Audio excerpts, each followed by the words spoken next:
Hi guys. So I just wanted to give a little backstory about the factoring that we're going to start with today. As I told you, we're going to start with factoring a GCF and factoring with the difference of squares. We're going to begin with GCF, and I really hope that when I say GCF, that means something to you. GCF stands for greatest common factor. Now, understand that a GCF could be a number that terms have in common, it could be a variable that terms have in common, or it could be both. Okay, so in order to check for GCF, I kind of listed some steps here. I said first to see if they have any numbers in common, then see if they have a common variable. Whatever we determine our GCF actually is, that's going to end up going on the outside. And then we're going to divide, since factoring undoes distributing, we're going to divide to see what's left inside this parentheses. Okay, so let's jump right in. That first one there, if I look at 54x squared, 12x, and 12, three different terms.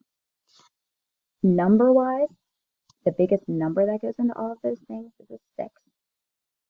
They do not have a common variable because the first two have x's, but the third one does not. So that 6 that's the GCF, I'm going to write that out in front. Then, to determine what goes inside, I have to take that 6 and actually divide it out of everything. That leaves me with 9x squared. Sorry, my stylus is like not working very well. Okay, 9x squared, 2x, and 2. Now, if I wanted to check this work, what I would do is I would distribute that 6 back out and make sure I get what I started with, which I do, which is great. Okay, same thing with the next one. Number-wise, 30x squared, 35x, and 10. Their greatest factor is a 5. They do not have a common variable. The first two terms do, but the last term does not. And in order to be a true GCF, every term has to have it. So I'm going to write that 5 down. And then to determine what goes inside those parentheses, technically, I'm dividing that 5 out of everything. Now, you don't have to necessarily write that work and show me. I'm just doing it so you can see where this is coming from. Oops, that should be a minus.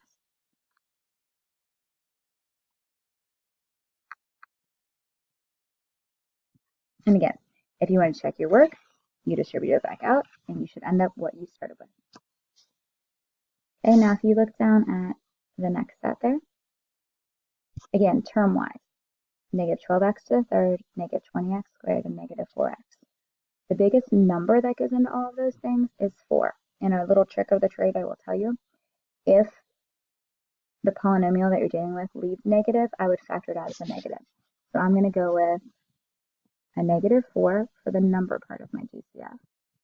Now, if you look at these three terms, they all have an x. So if all the terms have the same variable, you get to use that as part of your GCF, and you want to use the lowest exponent of that variable. So we have an x to the third, an x squared, and an x. So my lowest exponent is just x. So my GCF in this case is negative 4x. So again, to find out what's inside those parentheses, I'm going to divide everything by negative 4x. I end up with 3x squared, a positive 5x, and a positive 1. I know in that last term that's usually tricky for some people because it's the exact same on the top and the bottom, and some people cancel it out. Well, if things cancel when you're dividing, they never cancel to 0. The best thing they can do is cancel to 1. Okay? So let's look at number 4 together, and then I want you to pause the video and I want you to try the other one. So again, 18x to the third, 18x squared, and 6x. Number-wise, the biggest thing they have in common is a 6. Variable-wise, they all have x's. My lowest exponent is just x by itself. So I'm going to take that 6x and divide it out of everything. And again, I don't care if you don't show me that work. I'm just doing it so you can see where this is coming from. And I end up with 3x squared plus 3x plus 1. Again, when that last term cancels, it doesn't cancel to nothing. It cancels to 1. So go ahead and pause the video for a second. Try the other ones on the front side, and then you can turn it back on and check it.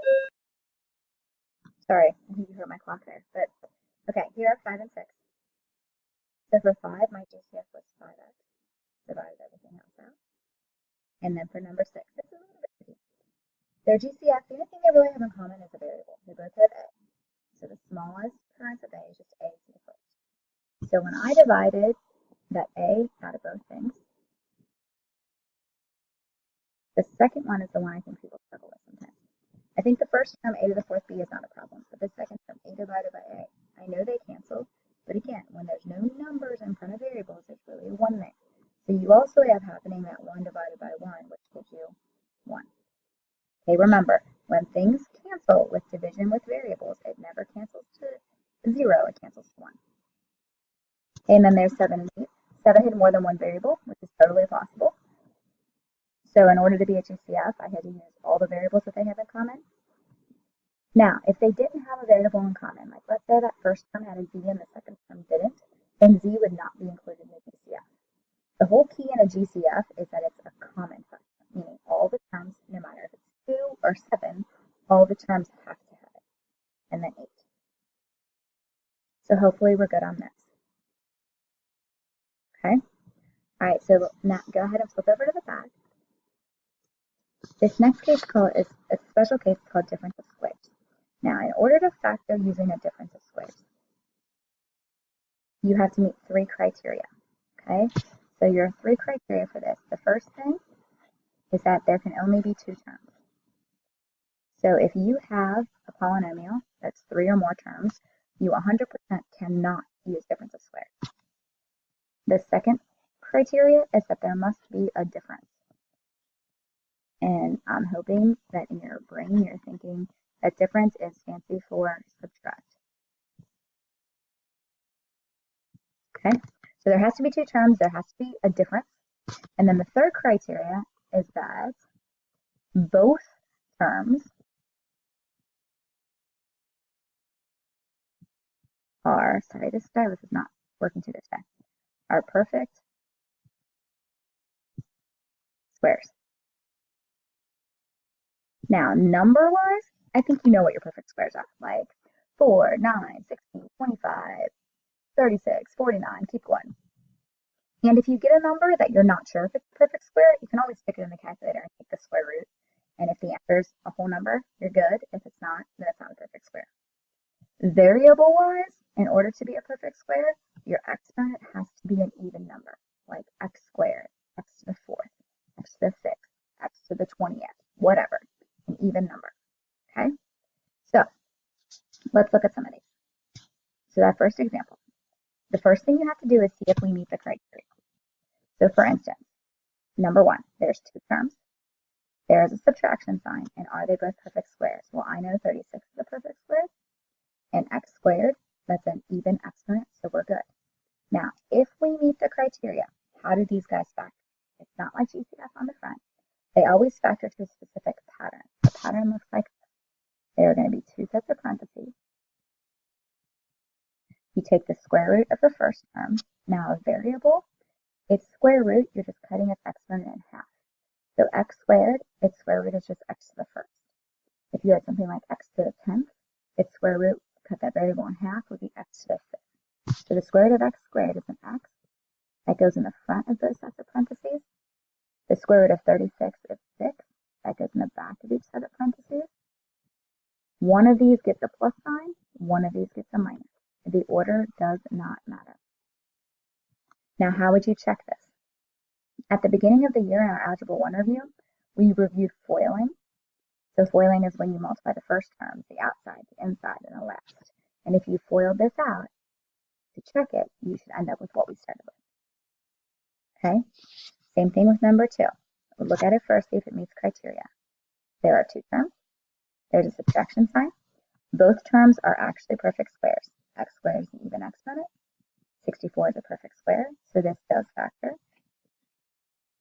The square root of x squared, cut that exponent in half, it's just x. That goes in the front of each set of parentheses. The square root of 64 is 8. That goes in the back. One's a plus sign, one's a minus sign. And the order of that doesn't matter. You put the subtraction one first and then the addition, that's fine. Now, I'm sure some of you are wondering what happens if it wasn't an even exponent. Like what if we started with x to the 3rd? Then we just say it isn't factorable. Or if there was an addition sign instead of a subtraction sign, we say this is not factorable. Okay? Now with 3 and 4, you can have a coefficient in front of that x squared too. Same idea. I still have to meet the 3 criteria. Are there 2 terms?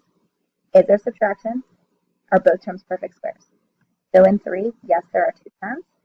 Yes, there is subtraction. X squared is a perfect square because the even exponent. 16 and 25 are both perfect squares. So this will work. The square root of 16x squared is 4x. That goes in the front.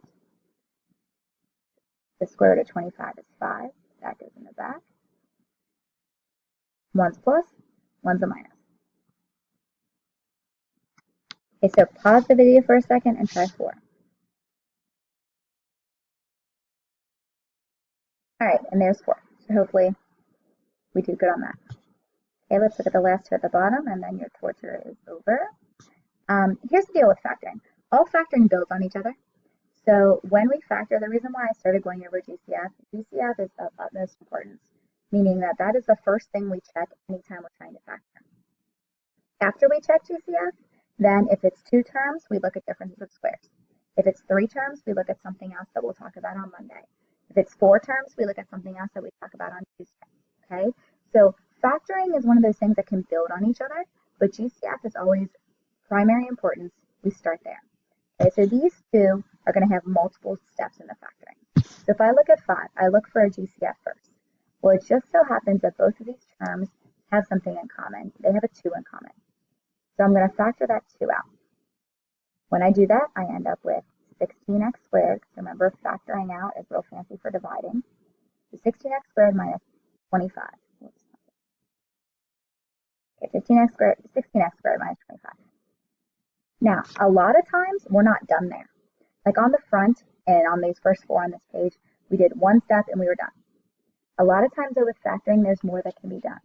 So we should start checking that. After I do that first step, look at what's inside. Can I do anything else with that? Well, if I look at that, that is a difference of squares. 2 terms, subtraction, they're both perfect squares. So I need to continue bringing my first factor down. I need to bring that 2 down. But what's inside can be further factored because it's a difference of squares. So the square root of 16x squared is 4x. The square root of 25 is 5. One's a plus, one's a minus. And it's important that I include both in my final answer. Okay, same thing with that last one there. I look for a GCF first. These guys do have a GCF. They're both divisible by 3. So I bring that down. That gives me 9x squared minus 16.